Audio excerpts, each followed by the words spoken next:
কল্যাণ বন্দ্যোপাধ্যায়কে হুমকি দেওয়ার অভিযোগ করা হচ্ছে। হাইকোর্টে হলফনামা জমা দিয়ে সেই জন্য ক্ষমা চেয়েছেন রত্না চট্টোপাধ্যায়। ক্ষমা চেয়ে লেখা বয়ানের ড্রাফট কপি বিচারপতিকে দেখান রত্নার আইনজীবী। শোভন রত্নার বিবাহ বিচ্ছেদের মামলা দ্রুত নিষ্পত্তি করতে আলিপুর আদালতকে নির্দেশ দিয়েছে হাইকোর্ট।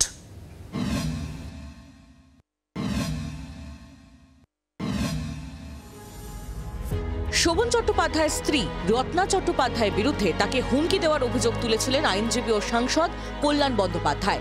হাইকোর্টের নির্দেশে হলফনামা জমা দিয়ে ক্ষমা চাইলেন রত্না। শুক্রবার মামলার শুনানিতে কল্যাণ বন্দ্যোপাধ্যায়ের আইনজীবীরা সওয়াল করেন, নিঃশর্ত ক্ষমা চাইতে হবে, ভুল হয়েছে স্বীকার করতে হবে।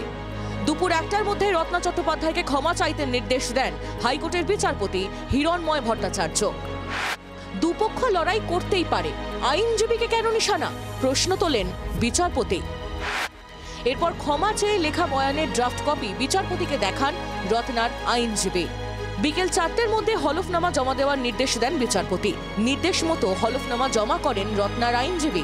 আলিপুর আদালতে শোভন চট্টোপাধ্যায় ও রত্না চট্টোপাধ্যায়ের বিবাহ বিচ্ছেদের মামলা চলছে। বেশ কিছু গুরুত্বপূর্ণ সাক্ষীর সাক্ষ্য গ্রহণ ছাড়াই বিচার প্রক্রিয়া শুরু করেছে আলিপুর নিম্ন আদালত। এই অভিযোগে কলকাতা হাইকোর্টের দ্বারস্থ হয়েছেন রত্না চট্টোপাধ্যায়। সেই মামলায় শোভনের হয়ে সওয়াল করেন কল্যাণ। কল্যাণের ভূমিকা নিয়ে প্রশ্ন তুলে মুখ খোলেন রত্না। রত্নার বক্তব্যকে হুমকি বলে অভিযোগ করে বিচারপতির দৃষ্টি আকর্ষণ করেন কল্যাণ। আলিপুর আদালতের বিচারকের এই সিদ্ধান্তে হস্তক্ষেপ করার প্রয়োজন নেই বলে এদিন স্পষ্ট জানিয়েছে হাইকোর্ট।